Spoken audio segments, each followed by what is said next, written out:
অর্থায়নের মূল বিষয়বস্তু কি? শ্রম, পরিকল্পনা, তহবিল নাকি উৎপাদন? দেখো অর্থায়ন জিনিসটা কি? অর্থায়ন হচ্ছে তোমার অর্থের সাথে সংশ্লিষ্ট যাবতীয় কাজের সমষ্টি। তাহলে আমরা বলতে পারি কি অর্থায়নের মূল বিষয়বস্তু কি? অর্থায়নের মূল বিষয়বস্তু হচ্ছে তোমার তহবিল, বা তহবিল না বলে তোমার অর্থ বলতে পারে। তাহলে অর্থ সংক্রান্ত যেহেতু অর্থায়নের কাজ, তাহলে এর মূল বিষয়বস্তু কি হবে? অবশ্যই তহবিল। 2 নাম্বার এমসিকিউ আসো। আমাদের 2 নাম্বার যে এমসিকিউটা রয়েছে সেটা হচ্ছে তোমার, আমাদের 2 নাম্বার এমসিকিউটা রয়েছে তোমার সরকারি অর্থায়নের উৎস কি কি? দেখো সরকারি অর্থায়নের উৎস কি কি? আমদানি শুল্ক, রপ্তানি শুল্ক নাকি আয়কর? দেখো সরকারি অর্থায়নের ক্ষেত্রে সরকার কিন্তু এই আমদানি শুল্ক, রপ্তানি শুল্ক এবং হচ্ছে তোমার আয়কর, এগুলো থেকে তারা আয় করে থাকে। তাহলে আমরা বলতে পারি সরকারি অর্থায়নের আয়ের উৎস হচ্ছে তোমার এই তিনটাই। সঠিক উত্তর 1, 2, 3। 3 নাম্বার এমসিকিউ, কোনটি ব্যবসায়ের অর্থায়নের কাজ? কোনটি ব্যবসা অর্থায়নের কাজ? দেখো আয় বিবরণী প্রস্তুত করা, আর্থিক অবস্থার বিবরণী প্রস্তুত করা, আর্থিক সঠিক ব্যবহার নিশ্চিত করা নাকি পণ্যর উৎপাদন ও বন্টন করা? দেখো আর্থিক ব্যবসা অর্থায়নের কাজ কোনটা? ব্যবসা অর্থায়নের কাজ হচ্ছে তোমার আর্থিক সঠিক ব্যবহার নিশ্চিত করা, অর্থের ব্যবহারটা যেন যথাযথভাবে করতে পারে, এটাই হচ্ছে তোমার ব্যবসা অর্থায়নের প্রধান কাজ। 4 নাম্বার এমসিকিউ, সরকারি অর্থায়নের প্রধান উদ্দেশ্য কি? আমরা একটু আগে জানলাম ব্যবসা অর্থায়নের কাজ কি, এবার সরকারি অর্থায়নের প্রধান উদ্দেশ্য কি? দেখো সরকারি অর্থায়নের ক্ষেত্রে তাদের প্রধান উদ্দেশ্য থাকে সামাজিক কল্যাণ করা, তারপর হচ্ছে তোমার সম্পদের সুষ্ঠু ব্যবহার করা। তাহলে সঠিক উত্তর 1 ও 2। আর ব্যবসায়িক প্রসার এটা তোমার সরকার অর্থায়নের কাজ নয়। 5 নাম্বার, ব্যবসা অর্থায়নের প্রধান লক্ষ্য কোনটি? ব্যবসা অর্থায়নের প্রধান লক্ষ্য কি? ব্যবসা অর্থায়নের প্রধান লক্ষ্য হচ্ছে তোমার ব্যবসায়ের সম্পদ সর্বাধিকরণ করা। 6 নাম্বার এমসিকিউ, উইলিয়াম শার্প কত সালে মূলধনী সম্পত্তির মূল্যায়ন মডেল CAPM উন্নয়ন করেন? দেখো এখান থেকে তোমাদের প্রশ্নটা দুইভাবে হতে পারে। এক হচ্ছে তোমার CAPM মডেলটা কে উদ্ভাবন করেন অথবা কত সালে উদ্ভাবন করেন। তাহলে দুইভাবে প্রশ্ন হতে পারে। এক হচ্ছে তোমার কত সালে বললে আমরা উত্তর দেবো কি 1966 সালে। আর কে করেন, তাহলে কে করেন দেখো উইলিয়াম শার্প। তারপর তোমাদের আরেকটা প্রশ্ন আসতে পারে, সেটা হচ্ছে CAPM এর পূর্ণরূপ কি? CAPM এর পূর্ণরূপ হচ্ছে তোমার ক্যাপিটাল অ্যাসেটস প্রাইসিং মডেল। তাহলে তোমাদের CAPM এর পূর্ণরূপ কি, CAPM কত সালে এবং কে উদ্ভাবন করেন, 3টা প্রশ্ন আসতে পারে। 7 নাম্বার, পোর্টফোলিও তথ্যের উন্নয়নে কার অবদান সর্বাধিক? পোর্টফোলিও তথ্য উন্নয়নে সবচেয়ে বেশি অবদান রাখেন Harry Marquis. 8 number MCQ, finance শব্দটি কোন শব্দ থেকে উদ্বুদ্ধ হয়েছে? ফাইন্যান্স শব্দটি তোমার আসছে হচ্ছে তোমার ল্যাটিন শব্দ ফাইনিস থেকে। 9 নাম্বার এমসিকিউ, অর্থায়নের কার্যাবলী হলো, অর্থাৎ অর্থায়নের কাজগুলো কি কি? অর্থায়নের কাজ হচ্ছে তোমার তহবিল সংগ্রহ করা, মূলধন বাজেটিং সিদ্ধান্ত নেওয়া এবং হচ্ছে স্বল্পমেয়াদী সম্পদ ব্যবস্থাপনা। সবগুলোই হচ্ছে তোমার কি অর্থায়নের কাজ। 10 নাম্বার এমসিকিউ, একটা উদ্দীপক দেওয়া রয়েছে, মিস্টার সাকিব একজন খামারি, খামার ব্যবসার ঝুঁকিপূর্ণ জেনেও তিনি দুগ্ধ খামার, মুরগির খামার ও কোয়েলের খামারে বেশ কিছু অর্থ বিনিয়োগ করে। এককভাবে একটি খামারে বিনিয়োগের মাধ্যমে অনেক ক্ষতিগ্রস্ত হলেও তিনি কিন্তু মুনাফা অর্জনে সক্ষম হন। দেখো প্রশ্নটা কি বলছে উদ্দীপকে, তিনি একজন খামারি, তিনি হচ্ছে তোমার বিভিন্ন প্রকল্পে অর্থাৎ দগ্ধ খামারে, তারপর মুরগির খামারে, কোয়েল খামারে বিনিয়োগ করছে এবং এর মধ্যে তিনি হচ্ছে কি একটি খামারে হচ্ছে কি হয়েছে, তিনি ক্ষতিগ্রস্ত হয়েছে, তারপরেও তিনি মুনাফা অর্জনে সক্ষম হয়েছে। এখন আমাকে প্রশ্নে জানতে চেয়েছে মিস্টার সাকিব বিনিয়োগের কোন নীতিটি গ্রহণ করেছেন। দেখো তিনি কিন্তু একটা প্রকল্পে শুধুমাত্র বিনিয়োগ করে নাই, তিনি একাধিক প্রকল্পে বিনিয়োগ করছে। মুরগির খামার, কোয়েল খামার, তারপর দুগ্ধ খামার, সবগুলোতে কিন্তু এক একটা প্রকল্পে বিনিয়োগ করছে। তাহলে আমরা এটাকে কি বলতে পারি, একটা প্রকল্পে বিনিয়োগ না করে একাধিক প্রকল্পে বিনিয়োগ করে হচ্ছে তোমার কি পোর্টফোলিও নীতি। ঠিক আছে, পোর্টফোলিও নীতি। সঠিক উত্তর কি হবে গ। 11 নাম্বার এমসিকিউতে আসো, সাকিবের একাধিক খামারে বিনিয়োগের ফলে, অর্থাৎ তোমার এখানে প্রশ্নটা এভাবে হতে পারে, পোর্টফোলিও তত্ত্বে বা পোর্টফোলিও নীতি অনুযায়ী একাধিক খামারে যখন তুমি বিনিয়োগ করবে এর সুবিধাগুলো কি কি হবে? দেখো ঝুঁকি কম হবে, যেহেতু তুমি একাধিক প্রকল্পে বিনিয়োগ করবা, তোমার একটা প্রকল্প লস হলেও বাকি প্রকল্পগুলোতে তুমি কি করবা, ওই ঝুঁকিটা মোকাবেলা করতে পারবে। তাহলে ঝুঁকি কম হবে, মুনাফা বেশি হয়েছে, খামার পরিকল্পনা সহজ হয়েছে। তাহলে সঠিক উত্তর আমাদের 1 ও 2। যেহেতু তোমার পোর্টফোলিও তত্ত্বের মাধ্যমে কি পাচ্ছ, ঝুঁকি কম পাচ্ছ এবং তুমি মুনাফা অর্জন করতে পারছো। খামার পরিকল্পনা সহজ হয়েছে, এটা কেন হয় না? কারণ এটার সাথে তোমার একাধিক প্রকল্পে বিনিয়োগ করলে এটার সাথে তোমার কি তোমার পরিকল্পনাটা সহজ হচ্ছে না। তাহলে আমাদের সঠিক উত্তর এটা হবে না। সঠিক উত্তর 1 ও 2।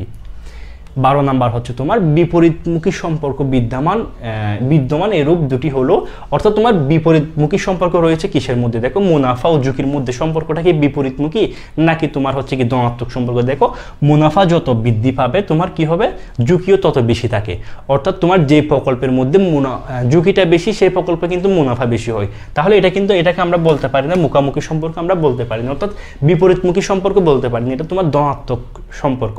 যত বেশি ঝুঁকি হবে তত বেশি মুনাফা হবে। তারপর আসো তারল্য ও ঝুঁকি। এখানে দেখো তুমি যত বেশি তুমি তারল্য রেখে দেবা তোমার ঝুঁকি কিন্তু কি হবে, কম হবে। তোমার তারল্য যদি টাকা বেশি থাকে তাহলে তুমি কম টাকা ইনভেস্ট করতে পারছো, তার মানে তোমার ঝুঁকি কিন্তু কম হচ্ছে। তাহলে তারল্য বেশি থাকলে ঝুঁকি কম হচ্ছে। এটা কোন ধরনের সম্পর্ক, এটা হচ্ছে তোমার বিপরীতমুখী বা আমরা বলতে পারি দ্বিমুখী সম্পর্ক। তাহলে এটি ঋণাত্মক সম্পর্ক বলতে পারি। তাহলে আমাদের সঠিক উত্তর একটা পেলাম। তারপর আসো মুনাফা ও তারল্য। দেখো যখন তুমি তারল্য টাকাটা বেশি রাখবা তখন তুমি অল্প বিনিয়োগ করতে পারছো, এর ফলে কি হচ্ছে তোমার মুনাফাটাও কম হচ্ছে। তাহলে কম তারল্য, যদি তুমি তারল্যটা যদি কম রাখো তাহলে তুমি বেশি টাকা বিনিয়োগ করতে পারছো, তাহলে তোমার মুনাফাটাও বেশি হচ্ছে।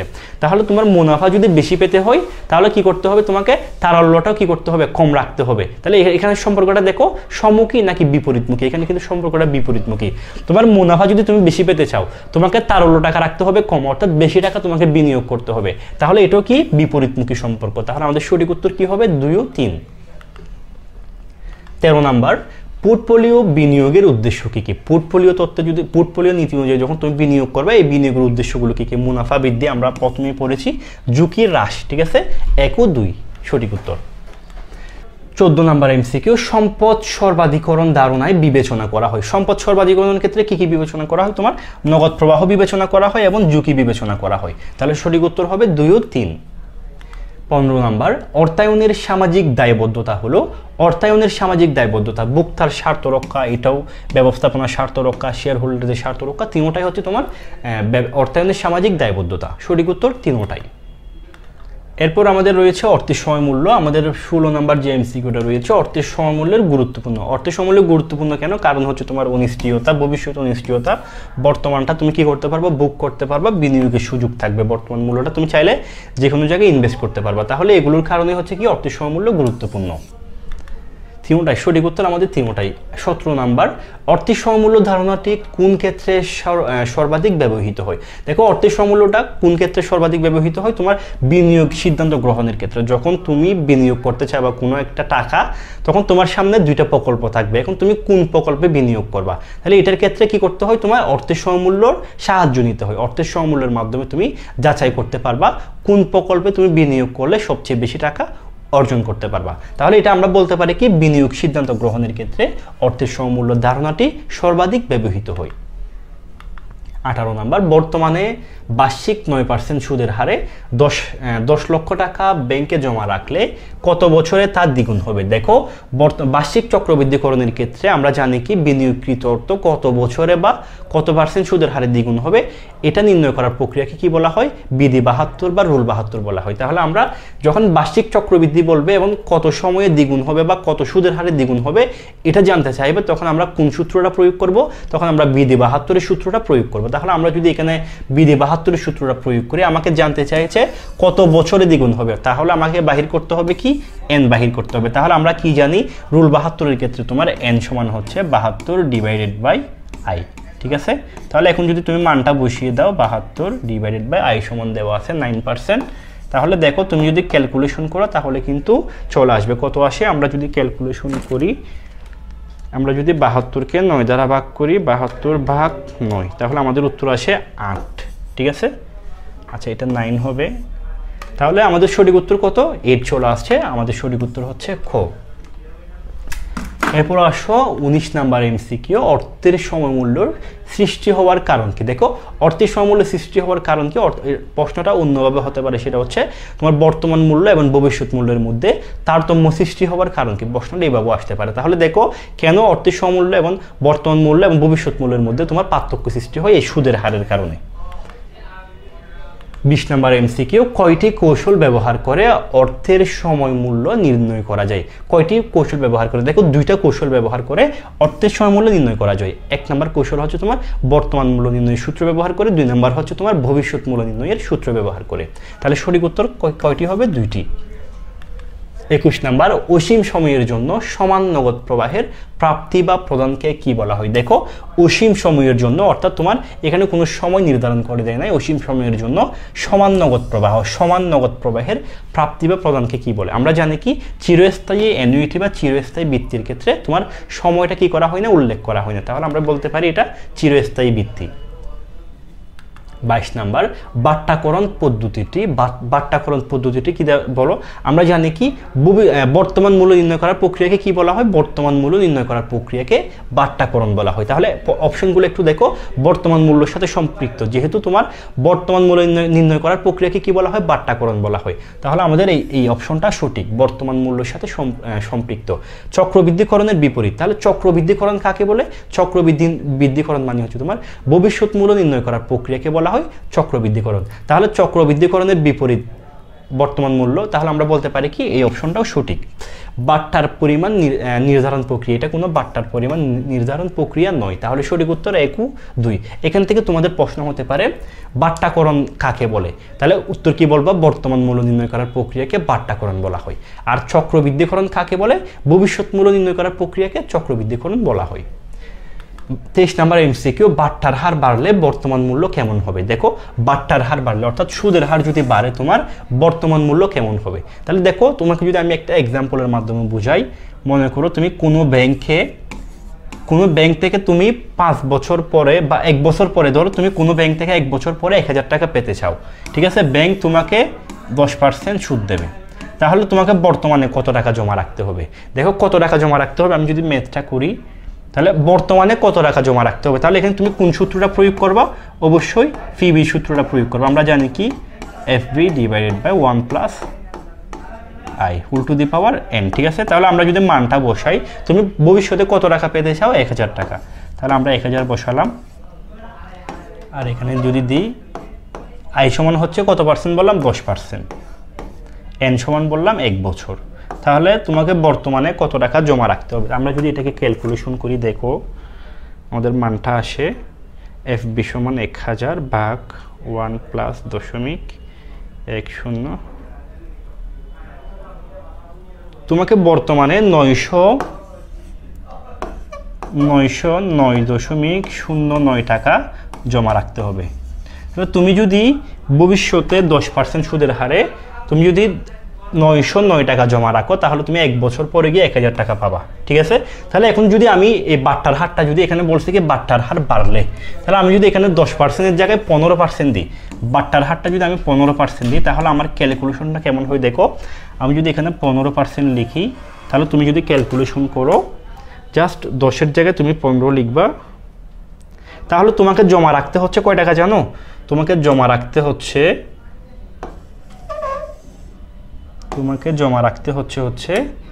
869.56 টাকা।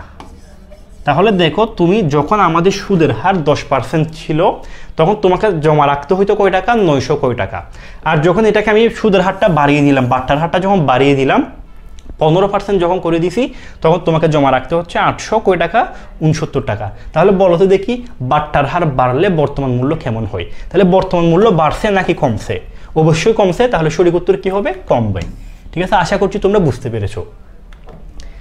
24 নাম্বার, জনাব আলী 10% সুদে 10,000 টাকা 2 বছরের জন্য ব্যাংকে জমা রাখার সিদ্ধান্ত নেয়।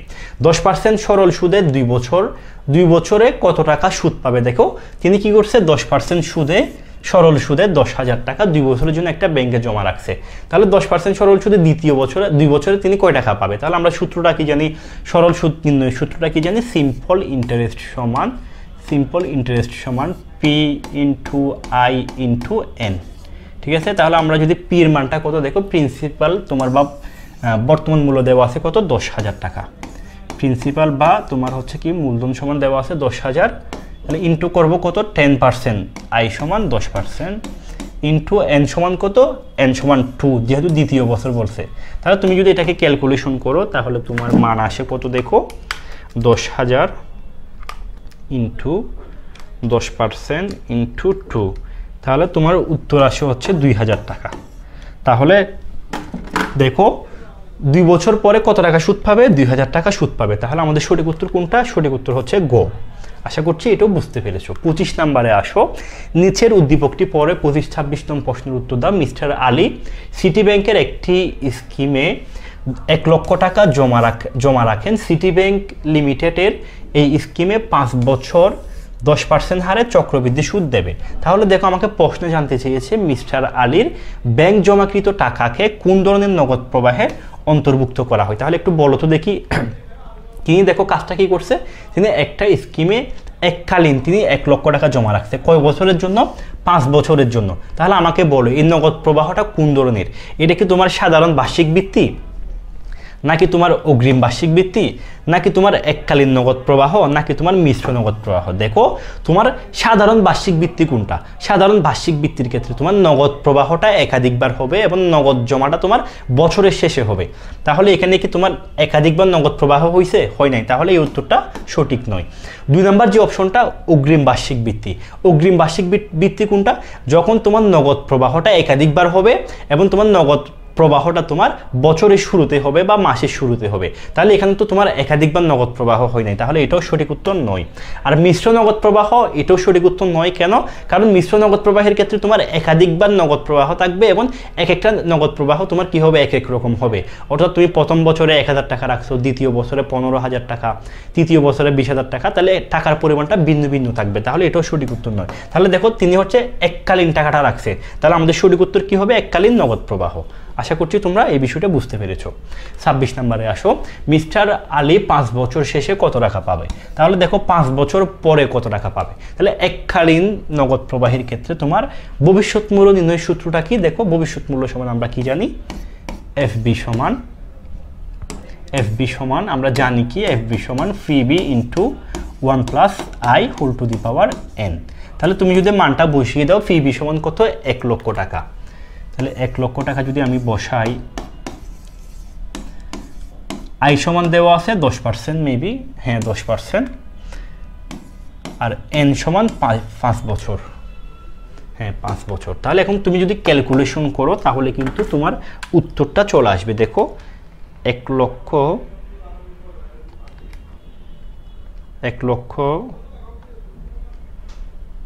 Into 1 plus 0.10 whole to the power 5। তাহলে আমাদের সঠিক উত্তর হচ্ছে 1,61,051। তাহলে আমাদের সঠিক উত্তর পেয়ে গেলাম, সেটা হচ্ছে তোমার 1। ঠিক আছে, 1,61,051। তাহলে 5 বছর পর তিনি এত টাকা পাবে। 27 নাম্বার, প্রান্তিক মূল্যের অপর নাম কি? দেখো, প্রান্তিক মূল্যের অপর নাম হচ্ছে তোমার ভবিষ্যৎ মূল্য। তাহলে ভবিষ্যৎ মূল্যের অপর নাম কি? প্রান্তিক মূল্য। 28 নাম্বার, অগ্রিম বার্ষিক বৃত্তি প্রদান করা হয়। দেখো, অগ্রিম বার্ষিক বৃত্তি নিয়ে আমি একটু আগে আলোচনা করলাম। এটা কি তোমার বছরের শেষে হয়? না, এটা বছরের শেষে হয় না। অগ্রিমটা তোমার হচ্ছে কি বছরের শুরুতে বা মাসের শুরুতে হবে। তাহলে বছরের শুরুতে একটা পেলাম, আর একটা কি মেয়াদের শুরুতে। তাহলে যখন তোমার নগদ প্রবাহটা বছরের শুরুতে বা মাসের শুরুতে হবে, তখন এটাকে আমরা বলবো কি? অগ্রিম অ্যানুইটি বা অগ্রিম বৃত্তি। তাহলে সঠিক উত্তর 2 ও 3। চিরস্থায়ী অ্যানুইটি বা বৃত্তির বৈশিষ্ট্য হলো, চিরস্থায়ী অ্যানুইটির বৈশিষ্ট্যগুলো কি কি? সমপরিমাণ নগদ প্রাপ্তি বা প্রদান, নাকি অসীম সময়, অর্থাৎ তোমার সময় কি থাকে না, তোমার কোনো সময় নির্ধারণ থাকে না, অসীম সময়, নাকি চক্রবৃদ্ধিকরণ? দেখো, তোমার অ্যানুইটির ক্ষেত্রে তোমার কি হয়? সময়টা কি থাকে না, তোমার সময়টা নির্ধারণ করে দেওয়া থাকে না, অর্থাৎ অনির্দিষ্ট পরিমাণ সময় থাকে। তারপর তোমার সমপরিমাণ নগদ প্রাপ্তি বা প্রদান হয়, তুমি সমপরিমাণ টাকা পাবে একটা নির্দিষ্ট সময় পরে পরে। তাহলে সঠিক উত্তর 1 ও 2। 30 নাম্বার, দ্বিমাসিক চক্রবৃদ্ধিকরণের ক্ষেত্রে m এর মান কত? দেখো, দ্বিমাসিক মানে কি?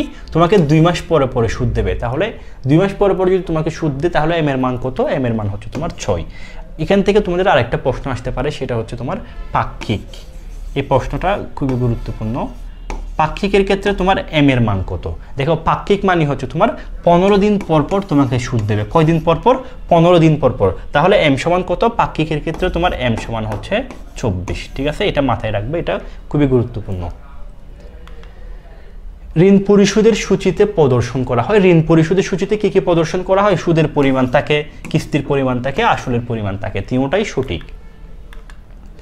ঋণ পরিশোধের জন্য প্রতি কিস্তিতে প্রদান করা হয়। ঋণ পরিশোধের জন্য প্রতি কিস্তিতে তোমার সুদ প্রদান করা হয় এবং আসল প্রদান করা হয়। সঠিক উত্তর 1 ও 2। EAR এর পূর্ণরূপ কি? EAR এর পূর্ণরূপ হচ্ছে effective annual rate. Effective annual rate অর্থাৎ তোমার প্রকৃত কার্যকারী সুদের হার বা প্রকৃত সুদের হার বা কার্যকারী সুদের হার। 34 নাম্বার, যদি 12% সুদে ঋণ গ্রহণ করা হয় এবং মাসিক ভিত্তিতে সুদ গণনা করা হয় তবে প্রকৃত সুদের হার সমান কত? দেখো প্রকৃত সুদের হারের সূত্রটা কি? আমরা জানি কি EAR সমান আমরা জানি কি 1 plus IM divided by whole to the power m minus 1 into 100। ঠিক আছে, এটা হচ্ছে আমাদের EAR এর সূত্র। তাহলে আমরা যদি মানটা বসাই দিই, দেখো I সমান কত দেওয়া আছে? I সমান বলছে 12%, তাহলে 12% দিলাম। আর m সমান কত বলছে? বলছে তোমাকে মাসিক ভিত্তিতে সুদ প্রদান করবে। তাহলে মাসিক ভিত্তিতে বললে m এর মান কত? m এর মান হচ্ছে তোমার 12, আর এখানেও 12 মাইনাস 1 ইন্টু 100। তাহলে এখন যদি তুমি ক্যালকুলেশন করো তোমার মানটা চলে আসবে। আমি যদি ক্যালকুলেশন করি 1 প্লাস 0.12 ভাগ 12 whole to the power 12 minus 1 into 100, তাহলে সঠিক উত্তর আসছে 12.68। 12.68, তাহলে সঠিক উত্তর কোনটা? 3। 35 নাম্বার, দেখো নামিক সুদের হার ও কার্যকারী সুদের হার কখন সমান হবে? দেখো নামিক সুদের হার এবং কার্যকারী সুদের হার কখন সমান হবে? আচ্ছা, নামিক সুদের হার কি, কার্যকারী সুদের হার কি? দেখো আমরা যদি এর আগের প্রশ্নটা একটু দেখি, এখানে দেখো যদি 12% হারে ঋণ গ্রহণ করা যায়, এই যে 12% এখানে উল্লেখ করে দেওয়া আছে, এটাই হচ্ছে তোমার নামিক সুদের হার। এটাই হচ্ছে তোমার নামিক সুদের হার। এবার আসো কার্যকারী সুদের হার কি? প্রকৃতপক্ষে ঋণ গ্রহীতা ঋণ প্রদানকারীকে যে হারে সুদ প্রদান করবে তাকে বলা হয় তোমার প্রকৃত সুদের হার বা কার্যকারী সুদের হার। তাহলে দেখো আমার নামিক সুদের হার হচ্ছে এখানে 12%, কিন্তু আসলে প্রকৃতপক্ষে ঋণ গ্রহীতা ঋণ প্রদানকারীকে কি পরিমাণ সুদ প্রদান করছে? দেখো আমরা বাহির করছি 12.68%, এটাই হচ্ছে তোমার কার্যকারী সুদের হার। তাহলে আমাকে প্রশ্নে যেটা বলছে নামিক সুদের হার ও কার্যকারী সুদের হার কখন সমান হবে? দেখো এখানে ছিল তোমার নামিক সুদের হারের ক্ষেত্রে এখানে তোমার ঋণের পরিমাণ সুদের পরিমাণটা ছিল বার্ষিক ভিত্তিতে তোমাকে প্রদান করতো, আর এখানে তোমার মাসিক ভিত্তিতে। তাহলে মাসিক ভিত্তিতে বলার কারণে তোমার প্রকৃত সুদের হারটা বা কার্যকারী সুদের হারটা কি হয়েছে? পরিবর্তন হয়েছে। এটা 12% থেকে 12.68% চলে গেছে। তাহলে আমরা বলতে পারি কি নামিক সুদের হার ও কার্যকারী সুদের হার কখন সমান হবে? যখন তোমার বার্ষিক চক্রবৃদ্ধিকরণ হবে, অর্থাৎ বছরে যখন তোমাকে শুধুমাত্র একবার সুদ প্রদান করা হবে, তখনই তোমার কি হবে? নামিক সুদের হার এবং কার্যকারী সুদের হারটা সমান হবে। দেখো আমরা এটা একটু তোমাকে প্রমাণ করে দেখাই ম্যাথমেটিক্যালের মাধ্যমে। দেখো আমরা যদি এর আগের অঙ্কটাতে চলে যাই, এখানে তোমার আমাদের এই অঙ্কটাতে দেখো m সমান কত ছিল? m সমান ছিল তোমার 12, যেহেতু মাসিক ভিত্তিতে বলছে। তাহলে আমরা যদি এটাকে বার্ষিক ভিত্তিতে ধরি, আমি যদি বার্ষিক ভিত্তিতে বলি, অর্থাৎ বছরে যদি তোমাকে একবার সুদ প্রদান করে, তাহলে দেখো নামিক সুদের হার এবং কার্যকারী সুদের হার সমান হবে। চলো আমরা একটু অঙ্কের মাধ্যমে করি। আমরা যদি এখানে, যেহেতু এখানে তোমার m সমান কত বলছে? মাসিক বলছে, তাই আমরা 12 লিখছি। যদি বার্ষিক হয় তাহলে m সমান কত হবে? বার্ষিক হলে তোমার m সমান হবে 1। ঠিক আছে, আর এখানে তোমার এখানেও 1 আসবে। আচ্ছা না, এটা তো 12%, ঠিক আছে। তাহলে m সমান এখানে কত আসবে? m সমান এখানে আসবে 1, আর এখানেও হবে 1। ঠিক আছে, তাহলে এবার যদি তুমি ক্যালকুলেশন করো, দেখো তোমার কিন্তু উত্তরটা 12%ই আসবে। যদি ক্যালকুলেশন করো 1 প্লাস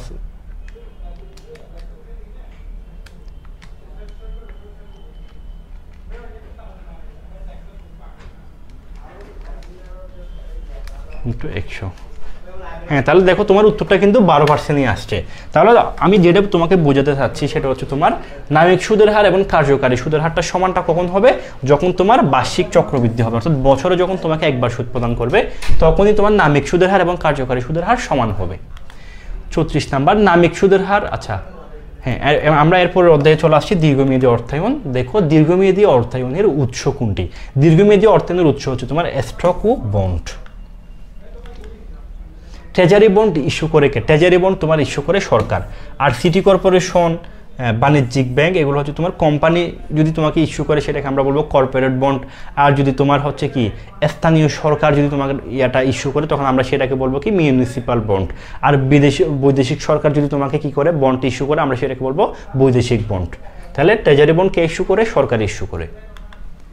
বাংলাদেশে বন্ড ইস্যুকারী কর্তৃপক্ষ হলো, বাংলাদেশে কারা কারা বন্ড ইস্যু করতে পারে? বন্ড ইস্যু করতে পারে তোমার কোম্পানি এবং সরকার।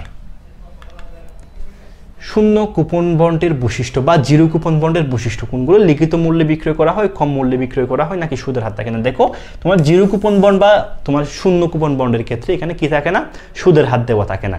এটা তোমার বাট্টায় বিক্রি করা হয়। অর্থাৎ মনে করো তোমার বন্ডের মূল্য যদি 1000 টাকা হয়, তোমার বন্ডের মূল্য যদি 1000 টাকা হয়, এই বন্ডটা তোমাকে বিক্রি করবে কয় টাকায়? 800 টাকায়।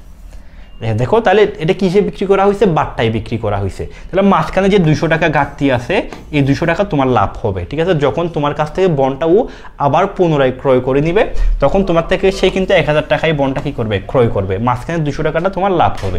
তাহলে আমরা বলতে পারি কি শূন্য কুপন বন্ডের ক্ষেত্রে তোমার কম মূল্যে বিক্রি করা হয় এবং সুদের হার থাকে না, ঠিক আছে? 40 নাম্বার, কুপন বন্ডের বৈশিষ্ট্য। কুপন বন্ডের বৈশিষ্ট্য কি কি? আমরা এর আগে পড়লাম জিরো কুপন বন্ড, এবার বলতেছি কুপন বন্ডের বৈশিষ্ট্য কি। এটি হস্তান্তরযোগ্য, কুপন জমা দিয়ে সুদ পাওয়া যায়, নাকি তোমার মেয়াদ অসীম থাকে? তাহলে দেখো তোমার কুপন বন্ডের ক্ষেত্রে এটি কি করা যায়? হস্তান্তর করা যায়, এটা হচ্ছে হস্তান্তরযোগ্য। আর কুপন জমা দিয়ে তোমার সুদ পাওয়া যায়। মেয়াদ অসীম থাকে না। মেয়াদ অসীম থাকে কোন বন্ডে? মেয়াদ অসীম থাকে তোমার চিরস্থায়ী ইয়ার ক্ষেত্রে, চিরস্থায়ী বন্ডের ক্ষেত্রে তোমার মেয়াদ অসীম থাকে। 41 নাম্বার, উচ্চ ঝুঁকি ও আয়সম্পূর্ণ বন্ডকে কি বলা হয়? উচ্চ ঝুঁকি ও আয়সম্পূর্ণ বন্ডকে তোমার জাঙ্ক বন্ড বলা হয়। 42, ওয়াইটিএম এর পূর্ণরূপ কি? ওয়াইটিএম এর পূর্ণরূপ হচ্ছে ইল টু ম্যাচুরিটি। ইল টু ম্যাচুরিটি, ঠিক আছে? আমাদের সঠিক উত্তর ডি। উত্তরণ ব্যয়ের উপাদান হলো, উত্তরণ ব্যয়টা জিনিসটা কি আসলে? উত্তরণ ব্যয় মানে হচ্ছে তোমার স্টক বিক্রি, স্টক ইস্যু এবং বিক্রি সংক্রান্ত সিকিউরিটিস, ঠিক আছে? সিকিউরিটিস বিক্রি, সিকিউরিটিস ইস্যু এবং বিক্রয় সংক্রান্ত ব্যয়কে বলা হয় তোমার উত্তরণ ব্যয়। তাহলে উত্তরণ ব্যয়ের উপাদানগুলো কি কি? যে ব্যয়গুলো তোমার হচ্ছে কি, যে ব্যয়গুলো তুমি সিকিউরিটিস ইস্যু এবং হচ্ছে কি বিক্রি সংক্রান্ত কাজের সাথে জড়িত, সেই উপাদানগুলো হচ্ছে তোমার উত্তরণ ব্যয়। তাহলে দেখো অবলেখক ফি, এটা হচ্ছে তোমার কি সিকিউরিটিস ইস্যু করার জন্য তোমার অবলেখক ফি দিতে হয়, আইন ফি, বিক্রয় কমিশন, এগুলো সবগুলো কি হয় তোমার? এগুলো সবগুলো হচ্ছে তোমার উত্তরণ ব্যয়। চিত্রা কোম্পানি লিমিটেড 1000 টাকা অভিহিত মূল্যের 10% ঋণপত্র ইস্যু করেছে। প্রত্যাশিত এর হার দেওয়া আছে 12%। আমাকে প্রশ্নে জানতে চেয়েছে উদ্দীপকের উল্লেখিত ঋণপত্রের অন্তর্নিহিত মূল্য কত? তাহলে দেখো অন্তর্নিহিত মূল্য নির্ণয়ের আগে আমাকে দুইটা বিষয় জানতে হবে। সেটা হচ্ছে এটা তোমার কোন ধরনের বন্ড? এটা কি তোমার coupon bond, zero coupon bond, নাকি চিরস্থায়ী বন্ড? দেখো কুপন বন্ড কোনটা? কুপন বন্ডের ক্ষেত্রে তোমার, কুপন বন্ডের ক্ষেত্রে তোমার হচ্ছে, আমি যদি একটু লিখে দিই, কুপন বন্ডের ক্ষেত্রে তোমার সুদের হার,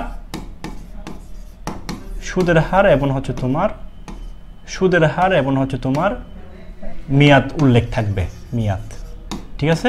আর তোমার জিরো কুপন বন্ডের ক্ষেত্রে,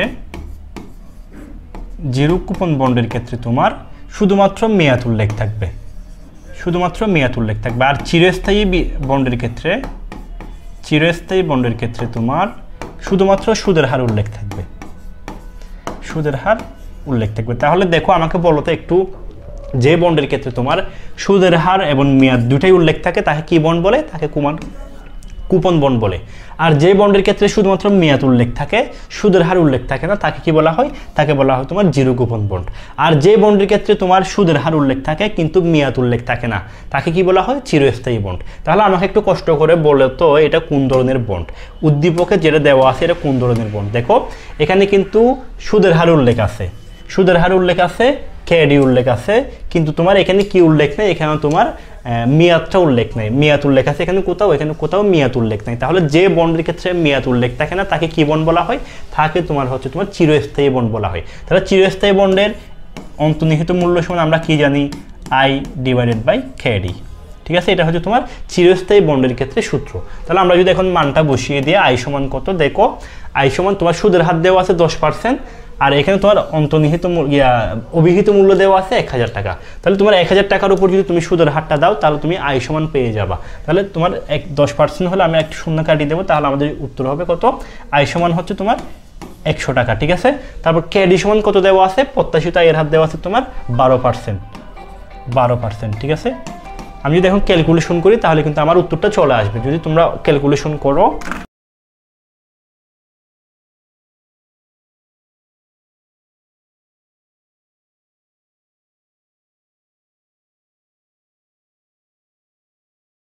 45 নাম্বার ইস্যুকৃত ঋণপত্রটি হলো, দেখো এটা কোন ধরনের ঋণপত্র ছিল, এটা তো কি তোমার পরিশোধযোগ্য, বাট্টায় ইস্যুকৃত নাকি দীর্ঘমেয়াদী অর্থায়নের উৎস। দেখো তোমার এই যে বন্ডটি ইস্যু করা হয়েছে এটা তোমার কোন ধরনের বন্ড ছিল, এটা তোমার ছিল চিরস্থায়ী বন্ড। তাহলে চিরস্থায়ী বন্ড কি তোমার পরিশোধ করা যায়, অবশ্যই পরিশোধ করা যায়। এবং এটা কি বাট্টায় ছিল, এটা বাট্টায় ছিল না। দেখো তোমার এখানে কিন্তু সুদের হার কি ছিল, উল্লেখ ছিল। তোমার বাট্টায় কোনটা, বাট্টায় হচ্ছে তোমার জিরো কুপন বন্ড, যেখানে তোমার সুদের হারটা উল্লেখ থাকে না। আর এটা তোমার দীর্ঘমেয়াদী অর্থায়নের উৎস। তাহলে সঠিক উত্তর আমরা বলতে পারি কি 1 ও 3। 46 নাম্বার সিকিউরিটি ইস্যু ও বিক্রির মোট খরচকে কি বলে। আমি এর আগে আলোচনা করেছি সিকিউরিটিজ ইস্যু ও বিক্রয় সংক্রান্ত খরচকে তোমার উত্তোলন ব্যয় বলা হয়। 47 একটি বন্ডের লিখিত মূল্য 1000 টাকা এবং কুপন রেট 8%। বর্তমানে বন্ডটি 970 টাকায় বিক্রি করা হচ্ছে, 970 টাকায় বিক্রি করা হচ্ছে। চলতি ইল্ড কত, দেখো আমাদের চলতি ইল্ড সম্পর্কে জানতে চাইছে। চলতি ইল্ডের সূত্র কি, CY সমান I ডিভাইডেড বাই SP। তাহলে তুমি যদি মানটা বসিয়ে দাও, I সমান কত দেওয়া আছে, তোমার অভিহিত মূল্য বা লিখিত মূল্য দেওয়া আছে 1000 টাকা, কুপন রেট দেওয়া আছে 8%। তাহলে এটাকে তুমি যদি 8% করো, এটাকে যদি তুমি 8% করো, তাহলে তোমার আয়ের মানটা আসবে 1000 ইন্টু 8%, তাহলে 80 টাকা। ঠিক আছে, আই সমান হচ্ছে 80 টাকা। আর SB সমান কত, SB সমান অর্থাৎ সেলস ভ্যালু কত, SB মিনস হচ্ছে সেলস ভ্যালু। তাহলে সেলস ভ্যালু দেওয়া আছে 970 টাকা, 970 টাকা। তাহলে তুমি যদি ক্যালকুলেশন করো 80 ভাগ 970, তাহলে উত্তর আসবে 8.24%। ঠিক আছে, এটা হচ্ছে তোমার চলতি ইল্ড। তাহলে এখানে কোনটা মিলে 8.24 কত আসছে, তাহলে আমরা এটা বলতে পারি কি 8.25%। ঠিক আছে, আমাদের সঠিক উত্তর ডি। 48 নাম্বার একটা উদ্দীপক দেওয়া রয়েছে, এসিআই লিমিটেড 1000 টাকা লিখিত মূল্যের বন্ড বিক্রি করে বাজার মূলধন সংগ্রহ করতে চায়। আগামী 5 বছরের জন্য তারা সংগ্রহ করতে চায়। এটা বন্ড প্রয়োজনীয় আয়ের হার বা মূলধন ব্যয় দিছে 12%।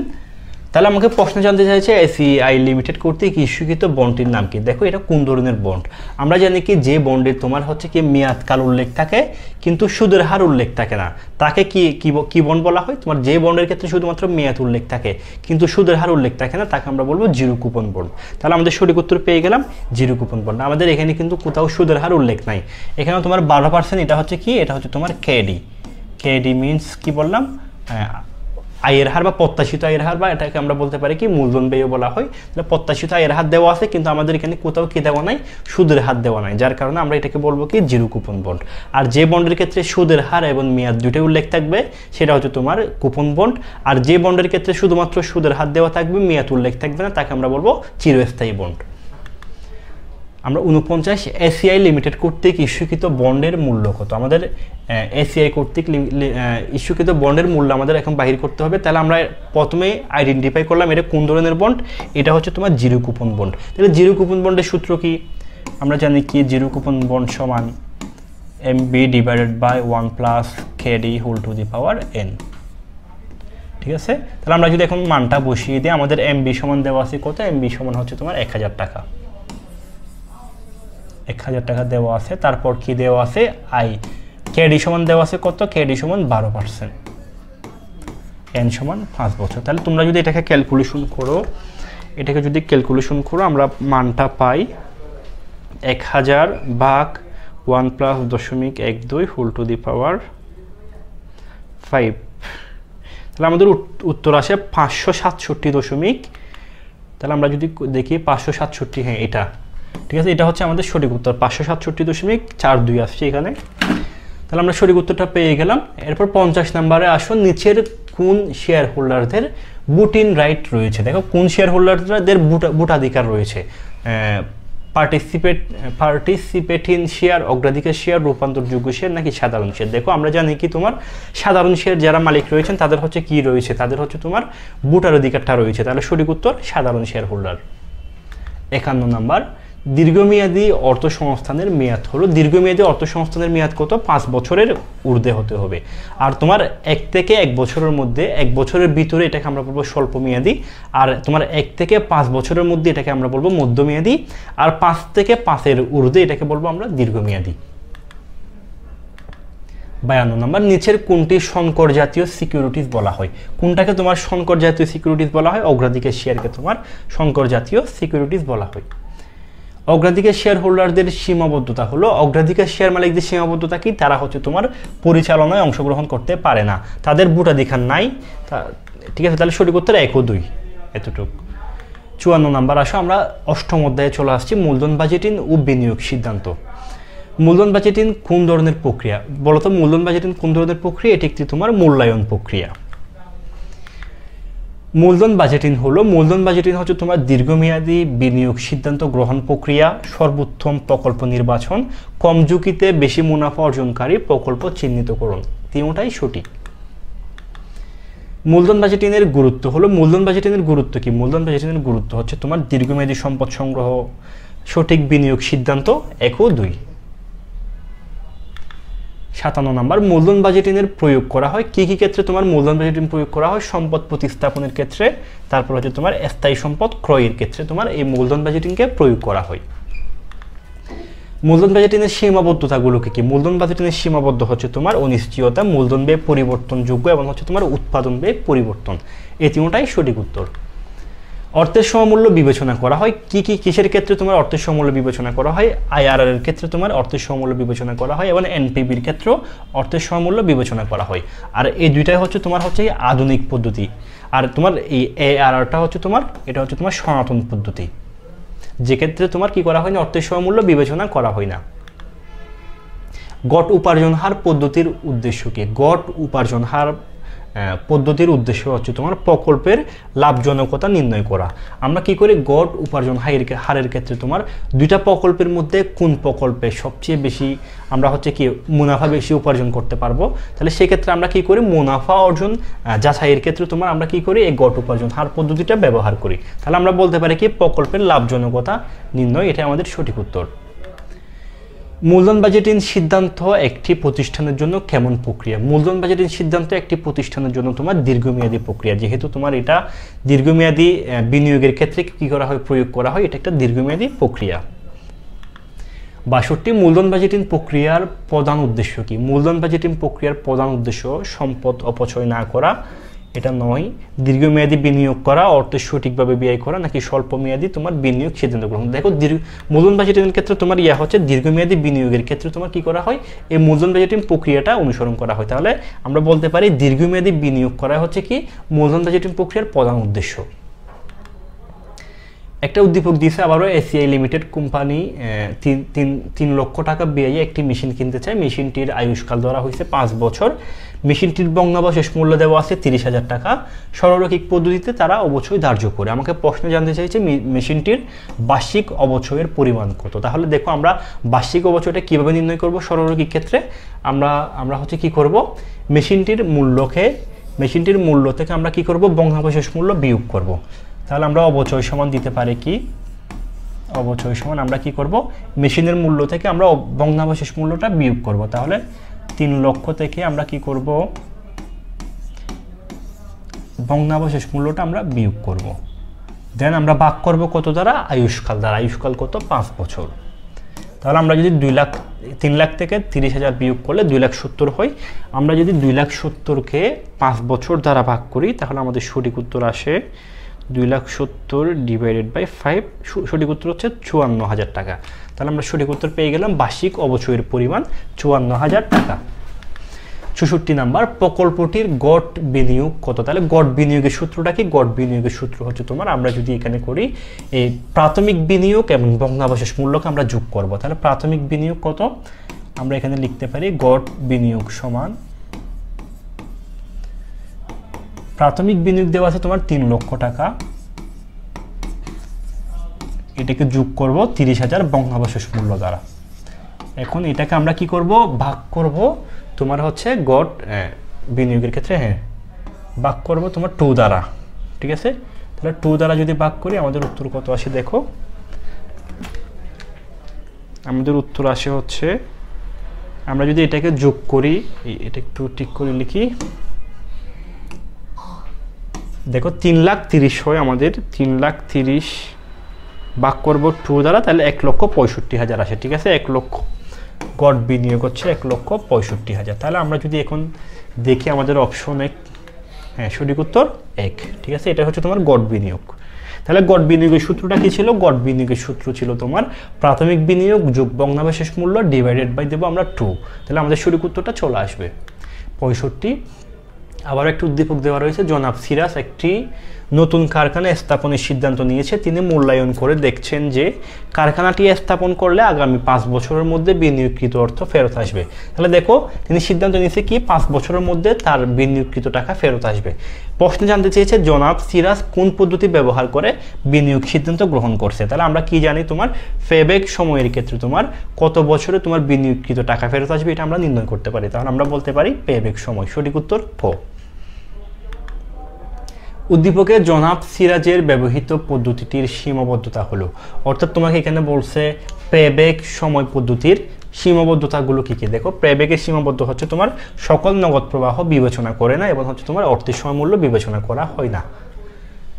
67 নাম্বার, গড় মুনাফার হার পদ্ধতির সুবিধা কি? গড় মুনাফার হার নির্ণয়ের সুবিধা হচ্ছে তোমার এটি সহজে নির্ণয় করা যায় এবং আর্থিক বিবরণী থেকে প্রয়োজনীয় তথ্য পাওয়া যায়। আর গড় মুনাফার হার কি করে না, তোমার অর্থের সময়মূল্যটা বিবেচনা করে না। তাহলে এটা ভুল। 68তে আসো, পিবিপি এর পূর্ণরূপ কি? পিবিপি এর পূর্ণরূপ হচ্ছে তোমার পেব্যাক পিরিয়ড। একটি প্রকল্পের আয়ুষ্কাল ধরা হয়েছে তোমার 10 বছর।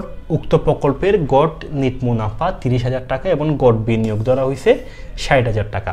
তাহলে আমাকে প্রশ্নে জানতে চেয়েছে গড় মুনাফার হার কত। তাহলে গড় মুনাফার হার সমান আমরা কি জানি, গড় মুনাফার হার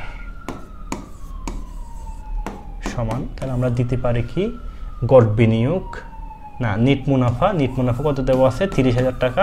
নিট মুনাফা ডিভাইডেড বাই গড় বিনিয়োগ। তাহলে আমরা যদি এখন ক্যালকুলেশন করি, গড় মুনাফা ডিভাইডেড বাই গড় বিনিয়োগ 30,000 ডিভাইডেড বাই 60,000,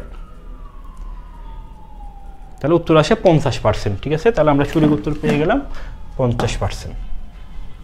70 নাম্বার, মূলধন বাজেটিং কৌশলের সনাতন পদ্ধতি কোনটি? দেখো মূলধন বাজেটিং পদ্ধতি সনাতন পদ্ধতি বা প্রাচীন পদ্ধতি কোনটি আমি এর আগে আলোচনা করেছি, সেটা হচ্ছে তোমার গড় মুনাফার হার। ঠিক আছে, এটা হচ্ছে তোমার মূলধন বাজেটিংয়ের সনাতন পদ্ধতি। 71, একটি প্রকল্পের আগামী 3 বছরে কর পরবর্তী নিট মুনাফা 10,000, 12,500, 15,000 টাকা। উক্ত প্রকল্পের বিনিয়োগ হচ্ছে তোমার 50,000 টাকা। গড় মুনাফার হার আমাকে নির্ণয় করতে বলছে। তাহলে গড় মুনাফার হার সমান আমরা কি জানি, গড় মুনাফার হার সমান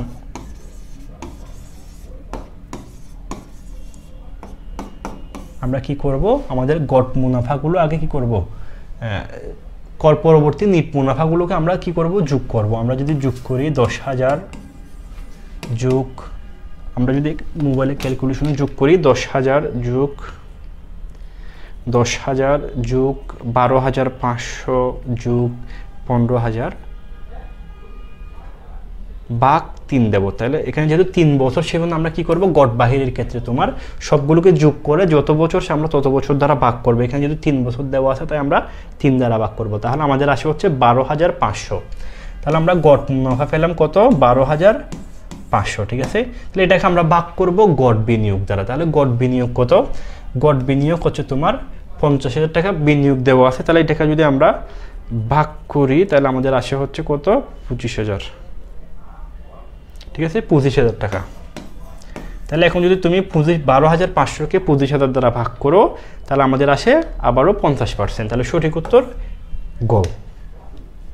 এরপর আসো 72 নাম্বার, মূলধন বাজেটিংয়ের সর্বাপেক্ষা গ্রহণযোগ্য পদ্ধতি কোনটি? মূলধন বাজেটিংয়ে তোমার সবচেয়ে গ্রহণযোগ্য পদ্ধতি হচ্ছে তোমার নিট বর্তমান মূল্য বা এনপিভি। 73 নাম্বার, গড় মুনাফার হার নির্ণয়ে প্রয়োজন হয়। গড় মুনাফার হার নির্ণয়ের জন্য কী কী প্রয়োজন হয়? বছর সংখ্যা লাগবে, নিট মুনাফা লাগবে এবং হচ্ছে তোমার গড় বিনিয়োগ লাগবে, সবগুলোই লাগবে। 74 নাম্বার, পেব্যাক সময় পদ্ধতির জন্য প্রযোজ্য। পেব্যাকের ক্ষেত্রে কী কী প্রযোজ্য? পেব্যাক হচ্ছে তোমার নগদ আন্তঃপ্রবাহ এবং হচ্ছে প্রারম্ভিক বিনিয়োগ। সঠিক উত্তর 2 ও 3। একটা উদ্দীপক দেওয়া রয়েছে 75 নম্বরে, 10 বছর মেয়াদি একটি প্রকল্পের প্রাথমিক বিনিয়োগ দেওয়া হয়েছে 1,60,000 টাকা এবং গড় মুনাফা দেওয়া হয়েছে 20,000 টাকা। তাহলে গড় মুনাফার হার কত? আমরা জানি কি গড় মুনাফার হার সমান তোমার গড় মুনাফার হার সমান হচ্ছে গড় নিট মুনাফা দেওয়া আছে 20,000 টাকা, আমরা ডিভাইডেড বাই করব কি গড় বিনিয়োগ দ্বারা। তাহলে গড় বিনিয়োগ কত? প্রাথমিক বিনিয়োগ দেওয়া আছে 1,60,000, তাহলে এটাকে আমরা গড় করব কিভাবে? আমরা এটাকে 2 দ্বারা ভাগ করলে কিন্তু গড় চলে আসবে। তাহলে কত আসে? 1,60,000 কে যদি আমরা 2 দ্বারা ভাগ করি তাহলে আসে 80,000 টাকা। তাহলে আমরা গড় মুনাফার হারটা কিভাবে নির্ণয় করব? গড় নিট মুনাফা ডিভাইডেড বাই দেবো কি গড় বিনিয়োগ। তাহলে আমরা যদি 20,000 কে 80,000 দ্বারা ভাগ করি, 20,000 ডিভাইডেড বাই 80,000, তাহলে আসে আমাদের 25%। ঠিক আছে, 25%। তাহলে আমাদের সঠিক উত্তর কত? আমাদের সঠিক উত্তর হচ্ছে গ। 76 নাম্বার, একটা উদ্দীপক দেওয়া রয়েছে, লামা লিমিটেড 1,20,000 টাকা ব্যয়ে একটি মেশিন ক্রয় করে এবং সংস্থাপন ব্যয় বাবদ 30,000 টাকা খরচ হয়। মেশিনটির আয়ুষ্কাল ধরা হয়েছে 5 বছর এবং ভগ্নাবশেষ মূল্য দেওয়া আছে 10,000 টাকা। তারপর দেখো মেশিনটি হতে প্রতি বছর নিট মুনাফা পাওয়া যাবে 20,000, 18,000, 15,000, 20,000, 12,000 এবং 10,000 টাকা। প্রশ্নে জানতে চেয়েছে মেশিনটির বাৎসরিক অবচয় কত। তাহলে বাৎসরিক অবচয় আমরা কিভাবে নির্ণয় করব? এখানে কোনো পদ্ধতি উল্লেখ করা নেই, আমরা সরলরৈখিক পদ্ধতি দিয়ে আমরা কি করব? অবচয়টা বাহির করব। তাহলে আমরা অবচয়টা কিভাবে বাহির করব? বিনিয়োগ, মোট বিনিয়োগকে আমরা কি করব? আয়ুষ্কাল দ্বারা ভাগ করব। তাহলে দেখো মেশিনটির মূল্য কত? মেশিনটির মূল্য হচ্ছে তোমার 1,20,000 টাকা এবং সংস্থাপন বাবদ ব্যয় হচ্ছে তোমার 30,000 টাকা। তাহলে আমরা 1,20,000-কে 30,000 দ্বারা যোগ করব, তারপর এটাকে আমরা ভাগ করব কত দিয়ে? আয়ুষ্কাল দিয়ে। আয়ুষ্কাল কত? আচ্ছা, আমরা এখান থেকে আবার ভগ্নাবশেষ মূল্যটা বিয়োগ করব। 1,50,000 থেকে আমরা ভগ্নাবশেষ মূল্যটা বিয়োগ করব, দেন আমরা ভাগ করব আয়ুষ্কাল দ্বারা। আয়ুষ্কাল হচ্ছে 5 বছর। তাহলে সঠিক উত্তর হচ্ছে 28,000 টাকা। ঠিক আছে, সঠিক উত্তর 28,000 টাকা। এরপর আমাদের মেশিনটিতে গড় মুনাফার হার কত? আমাদের গড় মুনাফার হারটা নির্ণয় করতে বলছে। গড় মুনাফার হার সমান আমরা জানি কি গড় নিট মুনাফা। তাহলে গড় নিট মুনাফাটা আগে আমাকে নির্ণয় করতে বলবে। গড় নিট মুনাফাটা কীভাবে নির্ণয় করব? আমরা আমাদের নিট মুনাফা যেগুলো আছে, এই যে 18,000, 20,000, 15,000, 12,000, 10,000, এগুলো সবগুলো যোগ করব। যোগ করে আমরা এখানে কয় বছর? 1 বছর, 2 বছর, 3 বছর, 4 বছর, 5 বছর। তাহলে আমরা 5 দ্বারা ভাগ করব। তাহলে আমি যদি যোগ করি 20,000 যোগ 18,000 যোগ 15,000 যোগ 12,000 যোগ 10,000, তাহলে আমি মুনাফা সবগুলো যোগ করলাম, এটাকে ভাগ করব কত দ্বারা? 5 দ্বারা। তাহলে আমার গড় মুনাফাটা চলে আসছে। গড় মুনাফাটা চলে আসছে। তাহলে আমি যদি এখানে লিখি গড় মুনাফা আসছে আমার 15,000 টাকা। তারপর আমি কি করব? গড় বিনিয়োগ দ্বারা ভাগ করব। তাহলে গড় বিনিয়োগ কত? গড় বিনিয়োগ হচ্ছে তোমার, আমাদের এখানে মেশিনটার দাম হচ্ছে 1,20,000 টাকা, সংস্থাপন ব্যয় হচ্ছে তোমার 30,000 টাকা। তাহলে আমরা গড় বিনিয়োগ সমান কি জানি? প্রাথমিক বিনিয়োগ যোগ ভগ্নাবশেষ মূল্য। তাহলে প্রাথমিক বিনিয়োগ হচ্ছে কত? 1,20 প্লাস 30, 1,50,000, তাহলে যোগ ভগ্নাবশেষ মূল্য। ভগ্নাবশেষ মূল্য কত? 10,000 টাকা। তাহলে 1,60,000 টাকা। তাহলে 1,60,000 টাকা হচ্ছে আমাদের প্রাথমিক বিনিয়োগ। এটাকে আমরা গড় বিনিয়োগ কীভাবে করব? 1,60,000-কে যদি আমরা 2 দ্বারা ভাগ করি তাহলে কিন্তু আমাদের গড় বিনিয়োগটা চলে আসতেছে। তাহলে গড় বিনিয়োগ হচ্ছে 80,000 টাকা। তাহলে আমরা যদি এখন 15,000-কে 80,000 দ্বারা ভাগ করি তাহলে কিন্তু আমাদের গড় মুনাফার হারটা চলে আসবে।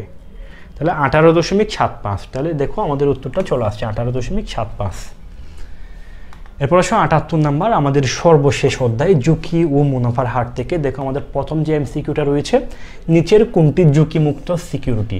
ঝুঁকিমুক্ত সিকিউরিটি হচ্ছে তোমার ট্রেজারি বিল। ট্রেজারি বিলকে তোমার ঝুঁকিমুক্ত সিকিউরিটি বলা হয়, কারণ যেহেতু এটা সরকার ইস্যু করে, সরকার কর্তৃক ইস্যুকৃত বিলকে তোমার ট্রেজারি বিল বলা হয়। যেহেতু এটা সরকার ইস্যু করে তাই এটা হচ্ছে তোমার সবচেয়ে ঝুঁকিবিহীন তোমার বিনিয়োগ বলা হয়, দীর্ঘমেয়াদী বিনিয়োগের উৎস বলা হয় তোমার এই ট্রেজারি বিলকে। ঝুঁকি হলো, ঝুঁকি হচ্ছে পরিমাপযোগ্য উৎপাদন নাকি পরিহারযোগ্য? দেখো ঝুঁকি হচ্ছে পরিমাপযোগ্য এবং হচ্ছে পরিহারযোগ্য। সঠিক উত্তর 1 ও 3। অনিশ্চয়তা থেকে কিসের সৃষ্টি হয়? অনিশ্চয়তা থেকে তোমার সৃষ্টি হয় ঝুঁকির। অনিশ্চয়তা তোমার যে পরিমাপটা কি করা যায়, গণনা করা যায়, সেটাকে আমরা বলি কি? ঝুঁকি। তাহলে অনিশ্চয়তা থেকে কিসের সৃষ্টি হয়? ঝুঁকি সৃষ্টি হয়। 81 নাম্বার, কোনটি ঝুঁকিমুক্ত আর্থিক সম্পদ? ঝুঁকিমুক্ত আর্থিক সম্পদ কোনটা? Treasury bond. ঝুঁকির সাথে মুনাফার সম্পর্ক কিরূপ? দেখো ঝুঁকির সাথে মুনাফার সম্পর্কটা কেমন, যত বেশি ঝুঁকি হবে তত বেশি তোমার এখানে মুনাফা হবে। তাহলে ঝুঁকির সাথে মুনাফার সম্পর্কটা কেমন, ঝুঁকি যদি বেশি হয় মুনাফাও বেশি হবে, আর মুনাফা যদি বেশি হয় তোমার এখানে কি থাকবে, ঝুঁকিও বেশি থাকবে। তাহলে এটাকে আমরা কি বলতে পারি, এটা হচ্ছে তোমার ধনাত্মক সম্পর্ক। 83 নাম্বার, দেশের রাজনৈতিক অবস্থা পরিবর্তনের ফলে কোন ধরনের ঝুঁকি সৃষ্টি হয়? দেখো দেশের রাজনৈতিক অবস্থা পরিবর্তনের ফলে তোমার বাজার ঝুঁকির সৃষ্টি হয়। কোন প্রতিষ্ঠান শ্রমিক ধর্মঘটের ফলে কোন ধরনের ঝুঁকি সৃষ্টি হয়? শ্রমিক ধর্মঘটের কারণে তোমার হচ্ছে কোম্পানি ঝুঁকি সৃষ্টি হয়। 85 নাম্বার, ব্যবসায়িক দৃষ্টিকোণ থেকে ঝুঁকির উৎস। ব্যবসায়িক দৃষ্টিকোণ থেকে ঝুঁকির উৎস হচ্ছে তোমার ব্যবসায়িক ঝুঁকি এবং হচ্ছে আর্থিক ঝুঁকি। আর এই বাজার ঝুঁকি তো তোমার দেশের রাজনৈতিক অস্থিতিশীলতার কারণে সৃষ্টি হয়। মূলধন কাঠামোতে ঋণকৃত মূলধন থাকলে কোন ধরনের ঝুঁকি সৃষ্টি হয়? দেখো মূলধন কাঠামোতে যখন তোমার ঋণকৃত মূলধন থাকবে তখন তোমার মূলধনের মধ্যে কি হবে, আর্থিক ঝুঁকি সৃষ্টি হবে। তাহলে সঠিক উত্তর আর্থিক ঝুঁকি। কোম্পানি ঝুঁকি সৃষ্টির কারণ হলো, কোম্পানির ঝুঁকি সৃষ্টির কারণ কি? অদক্ষ ব্যবস্থাপনা, শ্রমিক ধর্মঘট এবং হচ্ছে কাঁচামালের অপর্যাপ্ততা। তিনটাই সঠিক। কোন ঝুঁকি হ্রাস করা যায় না? দেখো কোন ঝুঁকি হ্রাস করা যায় না, বাজার ঝুঁকিটা কি করা যায় না, হ্রাস করা যায় না। নিচের কোনটি বিভেদাঙ্গ নির্ণয়ের সূত্র? বিভেদাঙ্গ নির্ণয়ের সূত্র হচ্ছে তোমার sigma divided by R bar into x. এটা হচ্ছে তোমার বিভেদাঙ্গ নির্ণয়ের সূত্র। ঝুঁকি পরিমাপের পদ্ধতি হলো, ঝুঁকি পরিমাপের পদ্ধতি কোনটি? আদর্শ বিচ্যুতি, সম্ভাবনা বিন্যাস, বিভেদাঙ্ক। এগুলো সবগুলো হচ্ছে তোমার ঝুঁকি পরিমাপের পদ্ধতি। 91 নাম্বার, ঝুঁকি পরিমাপের সবচেয়ে গ্রহণযোগ্য পদ্ধতি কোনটি? ঝুঁকি পরিমাপের সবচেয়ে গ্রহণযোগ্য হচ্ছে বিভেদাঙ্কটা, এই পদ্ধতিটা সবচেয়ে গ্রহণযোগ্য। 92, প্রতি একক ঝুঁকির প্রত্যাশিত আয় হলো, প্রতি একক, দেখো প্রতি একক ঝুঁকির প্রত্যাশিত আয়কে বলা হয় তোমার বিভেদাঙ্ক।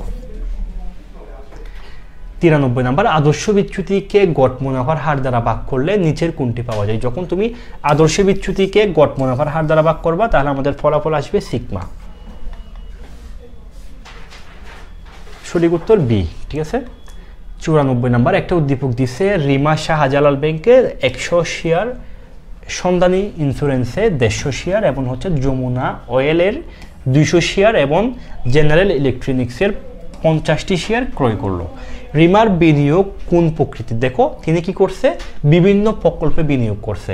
কতগুলো শাহজালাল ব্যাংকে, কতগুলো সন্ধানী ইন্স্যুরেন্সে, কতগুলো তোমার যমুনা অয়েল ফার্মে, কতগুলো তোমার জেনারেল ইলেকট্রনিক্সে কি করছে, একাধিক প্রকল্পে তিনি বিনিয়োগ করছে। তাহলে আমরা এটাকে বলতে পারি কি, একটা প্রকল্পে বিনিয়োগ না করে একাধিক প্রকল্পে বিনিয়োগ করা হচ্ছে তোমার পোর্টফোলিও বিনিয়োগ।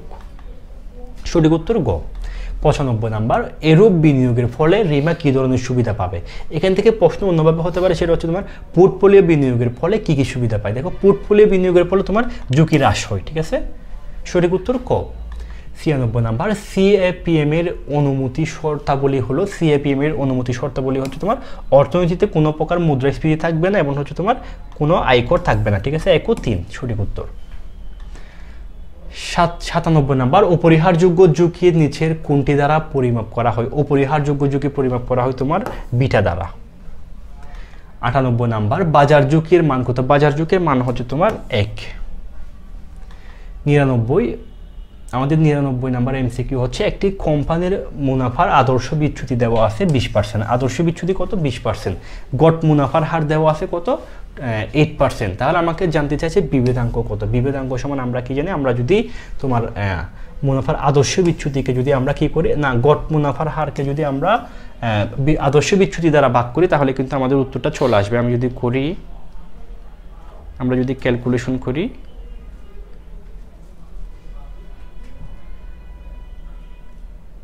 to 20 ভাগ 8। হ্যাঁ দেখো আমি যখন কি করব, আমাদের এখানে আদর্শ বিচ্যুতি দেওয়া আছে কত? 20। আদর্শ বিচ্যুতি যখন আমি গড় মুনাফার হার দ্বারা ভাগ করব তাহলে আমাদের উত্তরটা চলে আসবে 20 ডিভাইডেড বাই 8। তাহলে উত্তর আসে 2.5%। তাহলে সঠিক উত্তর বি। এটা হচ্ছে তোমার বিভেদাঙ্ক নির্ণয়ের সূত্র। আমাদের সর্বশেষ এমসিকিউ, কোনটির হার বাড়লে ঝুঁকি প্রিমিয়ামের হার বাড়ে। দেখো কোনটির হার বাড়লে, যেখানে তোমার ঝুঁকির পরিমাণ যদি কি হয় বৃদ্ধি বেশি থাকে তখন কিন্তু ঝুঁকি প্রিমিয়ামের হারও বাড়ে। তাহলে আমরা বলতে পারি কি ঝুঁকির হার বাড়লে ঝুঁকি প্রিমিয়ামের হারও বৃদ্ধি পাবে। তাহলে সঠিক উত্তর আমাদের খ। এই ছিল আমাদের ফিন্যান্স, ব্যাংকিং, বিমার প্রথম পত্রের গুরুত্বপূর্ণ 100টা এমসিকিউ। আমি চেষ্টা করেছি তোমাদেরকে ব্যাখ্যা সহকারে বুঝিয়ে দেওয়ার জন্য। আশা করছি ক্লাসটি থেকে উপকৃত হবে এবং তোমরা ভিডিওটি শেয়ার করে বন্ধুবান্ধবদের কাছে ভিডিওটি শেয়ার করতে পারো। পরের ক্লাসে দেখা হবে, সে পর্যন্ত সবার সুস্বাস্থ্য কামনা করে শেষ করছি। আসসালামু আলাইকুম।